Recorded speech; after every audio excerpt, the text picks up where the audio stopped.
congrats on the sophomore EP, Slow Separation. Thank you. It's been a while in the making, but it's good to have it out. It's crazy. Yeah. Did you find that classic sophomore sort of body of work trope of feeling the pressure to follow up? Was that something you related with, or were you pretty easy on yourself? It was pretty easy this time. I think like the first EP was just like a collection of songs, just like 5 songs that I liked enough to put out into the world. And I think just with enough time and obviously that little COVID thing that happened, like I just provided me a lot more direction. I think, yeah, what I did over the past couple of years has been a lot more consistent and cohesive and working with similar people. So I'd never found the pressure of like a sophomore, following up. But yeah, I just think the environment that I was in kind of made it more like an actual body of work this time. I think the songs are a lot more in line with each other than the last EP, which is something I'm very excited about.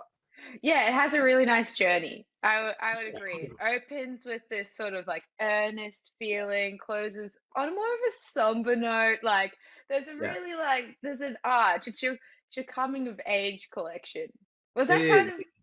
was that hard to hold a mirror to yourself? It's hard to be introspective. 100%. Like my whole thing during this project has been looking at the world of music around me, and I think like especially in pop music anyways, we're at this point where the narrative is self-affirming, which is great. Like I think there's a really strong message at the moment of like I am this amazing being in this world, and everyone's like, oh, it's me against the world kind of thing is what I'm getting from a lot of music at the moment. And I kind of felt quite the opposite. And I think COVID kind of allowed me to like really hold a mirror, like you said, to myself and actually figure out who I am as a person and as an artist. And that's kind of where those songs came from. They're a pretty heavy bunch of songs, to be completely honest. I think they're a little bit more somber in meaning than what I've offered up in the past. But I think it's almost like a therapy session writing this record. Like I think I got a lot out of it and I figured out a lot more than I knew beforehand as a result. So it's kind of 2 for 1. Wrote some nice songs and kind of did the therapy kind of stuff as well. Hey, music is therapy, and I'm sure you would have written so many more songs apart from these 6 to Yeah. really flesh it out and know that Yeah. direction of who you are now. 100%. It's been good. It's been really good. But I would say, like, listening to this collection and then also your previous bodies of work, that you kind of explore life in binaries. Like, you have good and bad, highs and lows, whether that's, being a good man, or you say you're too much for what it's worth, or you're falling short of what you're meant to be. Do you find that you live life in those extremes? Is that kind of how you relate to yourself? That's a really interesting observation. Yeah, I reckon you're onto something there that I haven't actually really figured out yet. But Oh, yeah, welcome I to this think therapy session. You're on the clock now. We're starting, Billy. no, I think that's that's a really interesting way of putting it. I think the way like my morals, I guess the way my morals are built, it's a definite like you're either this or you're not. I think it's like you're either fulfilling something or you are falling short of something, or you are a good person, and if you're not achieving those standards of yourself, then you aren't that good person. So yeah, maybe I do think in a lot more like black and white way. I'm not sure if that's necessarily helpful, but I think that's the way the songs have kind of panned out. It's very like, yeah, like you said, black or white. Yeah, it is. And like it's helpful in that in this industry you got to have that self-starter, self-expectation that you want to meet. But then Yeah, also it just leads to being really hard on yourself a lot of the time. Hey, I think 100%. we both relate to this. It's like, God damn, it's hard sometimes, so it's good. I think, Yeah. but it's all about accountability, and I think like, Mm. why I'm like, what, maybe 3 years older than I was with the last project, and it's like I've had a lot more time to figure it out for myself as well. And that, like you said, it is setting some ground rules and some expectations of myself now that I, am a bit older. So I think that's like really important. It is just becoming more of an adult, and that's kind of the central theme of this collection of songs is becoming more of a human being and figuring it all out, which is why it's all, maybe that's where all those kind of ideas are coming from. Yeah, and realizing not everyone's perfect. I think that was one of my main things as an adult. When you're just like, oh, like your parents or any idol, you're like everyone's kind of going through shit. And I think the last 2 years There's been I think huge that's in that. that's the death of your like younger self is when you realize, especially like your parents, when something goes wrong with them and like they struggle with it, you're just like, oh shit, these people that I've looked up to for however many years are just as like, you know, vulnerable as I am. It's like Yeah. it's good to I think it's good to figure that out. But yeah, that's like it's always like a kind of moment. Yeah. Screw the death of a Santa not being real. This is the parents one. So Like a very yeah. yeah, that's harder. Okay, so this is a six-track collection, which we've heard Mhm. five of already. And then by the time this is out, your EP's out, you'll have released Better Than This. Tell me about Better, that track. Why is better this time. Better Than This time? It's my bad. My bad. We are. Tell me why that one's your remaining track. I think generally it is the conclusion to the record, and I think it's nice it being the last song that everyone hears. I think, like as you said, the tracks are kind of set up in that emotional journey. Like you know, you've got the more slower acoustic ones, and tracks like Backseat and Fall Short. You've got a bit of a more like emotional lift, and it's like this really funny song to finish on because it's the meaning. It's very cyclical in a way. The meaning kind of comes back to a question. So the whole EP kind of poses that question: will it be better this time? But it's kind of hidden in this kind of like hip swinging, kind of almost country esque, you know, boot dragon shaking kind of song, The which I thought was Armadale in you coming just out. something deep within the country roots is just kind of seeping out in that track. So I thought it was like a really fun way to finish it and like be the last track that everyone heard. Yeah. I love that.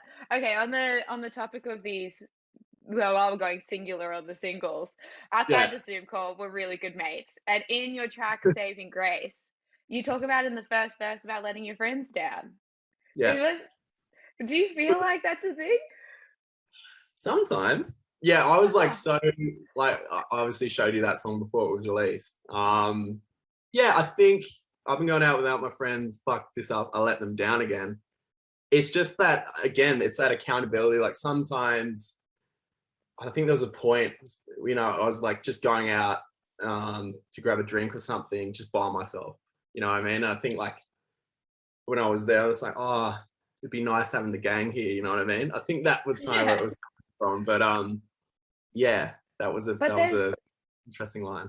there's so much power in doing things on your own. There's so many people who are afraid to do that. Whereas you're like, oh, I'm comfortable doing that. Oh, I should have maybe invited a friend along. Mate, That's the yeah. complete opposite of what so many other people are like, where they're like, I wish I could go to the movies with myself or sit at dinner by myself in a restaurant and feel fine with it. I think one of your most popular TikToks is you at a restaurant That's and it's it, like, by myself. sheesh, yeah, by yourself.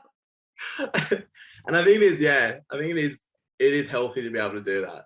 Yeah. And I think there was like more meaning to it, like just doing things by myself that I probably needed others there. But yeah, I apologize for not including you guys in those little, you know, days. Then I probably needed you there more than I thought I did. Yeah. Hey, I'm a phone call away. I'm a text away. I'm a Zoom away. I appreciate that. I'm always around. You've got a bunch of live shows coming up, Sure. and well, your performance journey is super unique because obviously you were discovered by Justin Timberlake at your high school, which people can Google and find out about elsewhere. And then some of your first live shows were touring with Ed Sheeran in stadiums, which is just like from zero to like the max that you could go. Which Yeah. would you say is more daunting? Were these intimate shows coming up or being on stage on the stadiums? Intimate shows, 100%. I think I've had the like you said, the funniest trajectory with live shows. Like I started at Ed Sheeran, then I went to like Meg Mac, which were like still like big shows, and now I'm finally doing my own shows, which are like tiny little venues. But they're a lot harder. Like it's my show, so I have to like you know set a standard, and An B, expectation. Yep.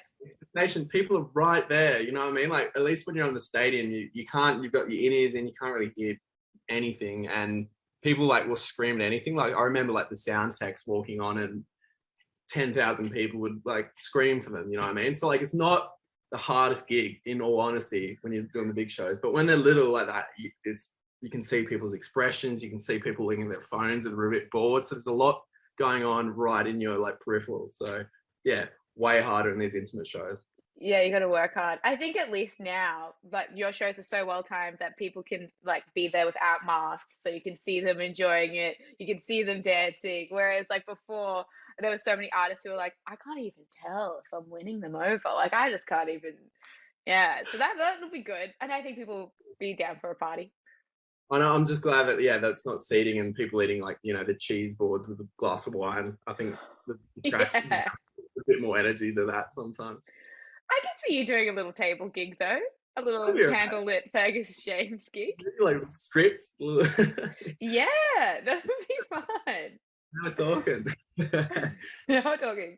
Have you got any more collabs coming up? You jumped on a Bliss track. You're also doing a few festivals at the moment with them, and then also your own with yours and ours. But Yeah, I've got some collab stuff coming up that's it's still under wraps, but okay. all I can say is it's definitely been something I've been doing a lot more of. Is like Mm. not only just like featuring stuff, but writing for other people, which has been a lot of fun. I think and it's really interesting. I found that like when I'm writing for myself, it's again so much pressure, self-inflicted pressure. But when you're with someone else, it's so nice. And writing for someone else, you kind of take away all pressure from yourself because it's someone else's sound, and then you're actually going to write some of the coolest stuff you've ever written because you're not so stressed about being perfect on every single line. So yeah, I've got a few songs coming out with some other people soon, which should be fun Oh when my I'm around. God. Yeah, You gotta let me know. This is just like a huge watch this space. yeah. Fergus James writing with other people. Let's go. Oh, Ferg, I'm very proud of you. Congrats on a I slow appreciate separation. that. Thank you so much, and I can't wait for you to come see the Sydney show. Or you're going to be at the Wollongong one as well, so we'll see. I'll be everywhere. We'll be everywhere. I'm your roadie by now.